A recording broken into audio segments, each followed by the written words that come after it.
¿Qué dice la Biblia sobre la homosexualidad? La Biblia es un texto religioso sagrado para los cristianos y se divide en dos partes, el Antiguo Testamento y el Nuevo Testamento.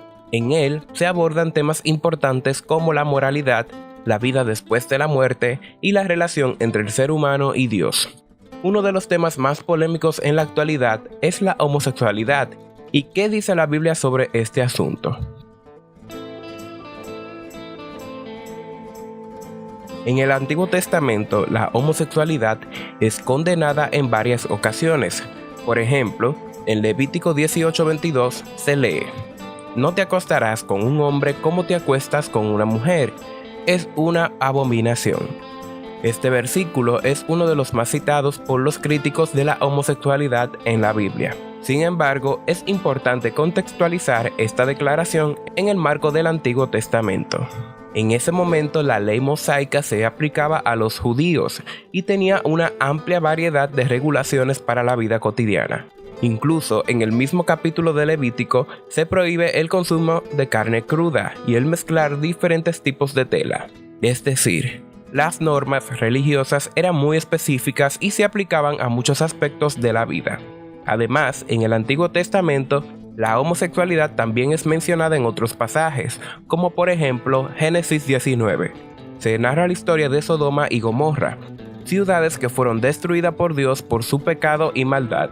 Algunos interpretan esta historia como una condena a la homosexualidad, aunque también se mencionan otros pecados como la falta de hospitalidad y la falta de comprensión.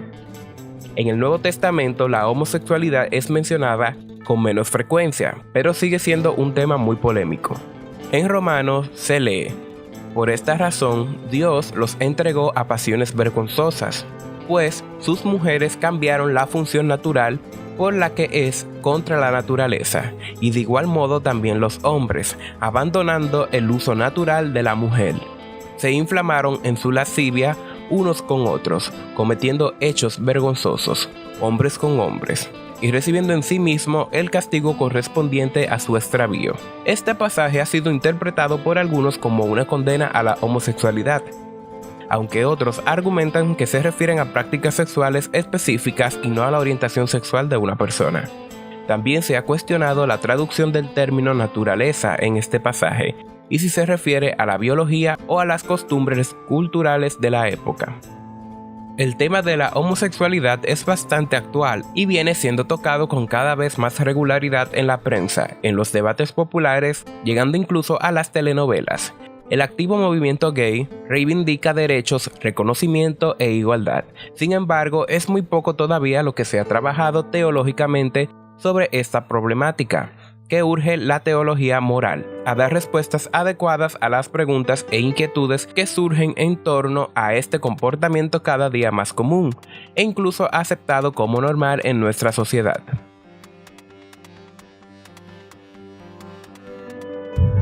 Biología y psicología no han sido capaces todavía de dar respuestas claras sobre el origen de dicho fenómeno. Esto torna el trabajo teológico aún más arduo, pues carece de bases antropológicas importantes para la comprensión global del problema. A todo esto se suma la necesaria atención pastoral y el apoyo eclesial a las personas que viven esta realidad como postura sexual de vida. Como vemos, el tema es muy extenso y hay muchos campos abiertos para el estudio científico, pero me parece que hay uno que está en la base para toda reflexión teológico-moral. Sería el estudio de lo que dice la Sagrada Escritura sobre esta problemática. El posicionamiento de la Iglesia en general ha sido muy negativo en la valoración de este tipo de postura o comportamiento sexual. Históricamente hablando, la Iglesia cristiana, tanto católica como protestante, siempre ha condenado las prácticas homosexuales. Para ello se basaba por un lado en la filosofía natural y por otro en las mismas fuentes bíblicas. Ambos caminos han estado altamente cuestionados en las últimas décadas. Todos los teólogos moralistas recurren, como no podía ser de otra forma, a la Biblia. Sus resultados, sin embargo, son bastante diversos. Para unos, la reprobación moral de la homosexualidad no es discutible. si queremos ser fieles al dato revelado. Para otros, los testimonios bíblicos del Antiguo y Nuevo Testamento bien leídos no son definitivos y, en consecuencia, el tema sigue abierto. Algunos autores han llegado a afirmar que la Sagrada Escritura no aporta datos significativos ni decisivos que permitan llegar a un juicio negativo sobre la moralidad de la homosexualidad.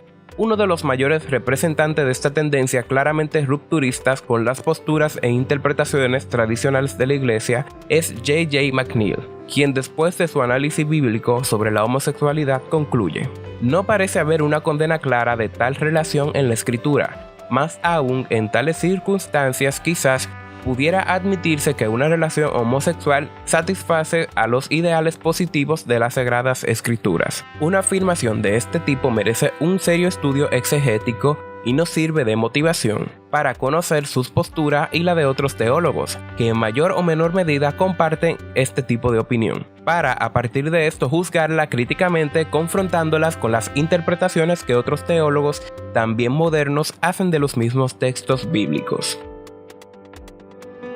El pecado de Sodoma. Hay varios intentos de interpretación exegética de Génesis 19, que es de los textos más clásicos para el rechazo de la homosexualidad. Tradicionalmente se ha asociado la causa de la destrucción de Sodoma y Gomorra con el pecado contra la naturaleza, que toma su nombre de este relato. De aquí la alusión a sodomitas para referirse a lo que hoy llamamos homosexuales. Según la interpretación tradicional, esas dos ciudades de orillas del Mar Muerto habrían sido destruidas por sus nefastas prácticas homosexuales entre varones, que provocaron el extremo castigo de Dios bajo la forma de una lluvia de fuego. Esta interpretación ha sido claramente cuestionada en los últimos tiempos. Veremos básicamente la opinión de algunos exegetas importantes para el estudio de este relato. Se trata de los estudios de Jan Hartman, D.S. Bailey y del ya mencionado McNeill. ¿Eran los habitantes de Sodoma homosexuales?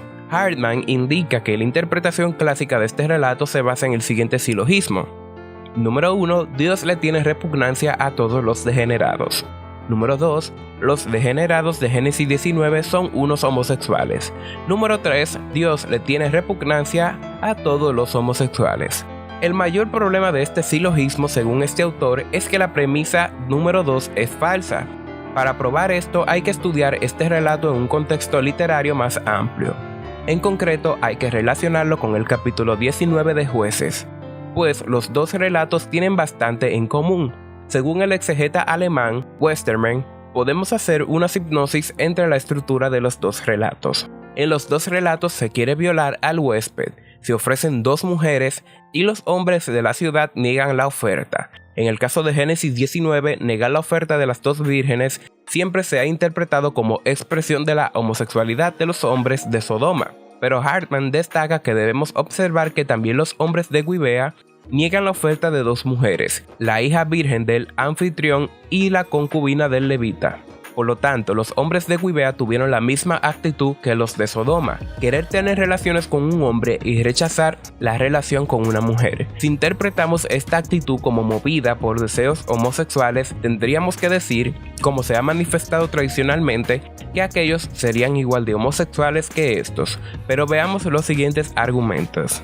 Si las intenciones de los hombres de Gibea hubiesen sido interpretadas como deseos homosexuales, ¿por qué el anfitrión y al levita no se les ocurrió sacrificar al criado del levita para satisfacer estas necesidades supuestamente tan específicas? El muchacho debe haber estado allí, pues es mencionado en los versos 3, 11, 12 y 19.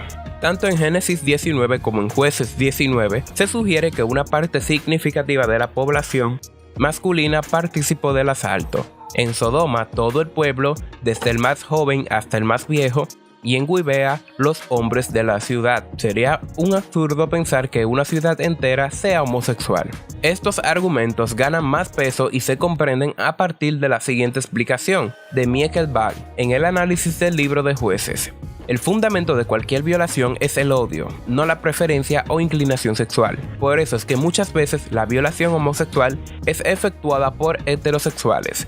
No vale la pena entrar en detalles sobre las razones de por qué ese odio se dirigió primero a los varones, pero conviene comentar que algunos estudios lo atribuyen, en el caso de Gibea, a un cambio profundo en la sociedad que pasa de patrilocal a virilocal. En el caso de Sodoma puede haber sido porque con esos dos mensajeros se rebasaba la cuota de extranjeros en la ciudad, y las costumbres de Sodoma se veían amenazadas. Junto a esto, hay que destacar que tanto los mensajeros de Dios de Génesis 19 como el huésped del hombre de Gibea toleran que el anfitrión ofrezca a sus hijas como mercancía para sustituir a las víctimas masculinas en la cruel negociación. Esto se debe a que la amenaza de una violación sexual por seres del mismo género no cabe en la mente de un heterosexual hebreo. Y eso es justamente lo que los atacadores heterosexuales tanto de Sodoma como de Gibea convierten en su arma más poderosa. Tanto es así que el levita no solo pasa por alto a su criado en las negociaciones, como ya hemos dicho, sino que además prefiere no comentar que casi fue víctima de un acto de ese tipo. Por todo lo dicho, tanto la premisa número 2 mencionada al inicio es falsa, como también lo es la conclusión número 3. De esta forma concluye Hartman que la tradición invirtió el crimen cometido por los violadores heterosexuales en crimen de homosexuales. Creo que podemos aceptar como válida la opinión de Hartman. De hecho, se relativiza que la condenación contra Sodoma sea principalmente causada por la homosexualidad de sus habitantes. Aunque sea cierto que los violadores hayan sido heterosexuales, con esto no se prueba que las prácticas homosexuales no sean una práctica contraria a la voluntad de Dios y que hayan colaborado en las causales de la condenación de la ciudad. Es posible encontrar un equilibrio entre la interpretación de los textos religiosos y la compasión hacia los demás. Los cristianos que abogan por la aceptación y el amor hacia los individuos LGBTQ+, pueden argumentar que la interpretación de la Biblia debe ser contextualizada en el momento histórico en el que se escribió y en la cultura en la que se aplicaba. En resumen, la Biblia menciona la homosexualidad en varios pasajes, y la interpretación de estos pasajes es un tema polémico. Sin embargo, es importante recordar que la Biblia también enseña valores fundamentales como el amor y la compasión hacia los demás, independientemente de su orientación sexual. Cada individuo debe encontrar un equilibrio entre su interpretación de los textos religiosos y su compasión hacia los demás. También es importante destacar que la interpretación de la Biblia puede variar según la denominación cristiana y el contexto cultural. Algunos cristianos interpretan la Biblia de manera literal, mientras que otros la ven como una guía para la vida espiritual que debe ser interpretada de manera contextual.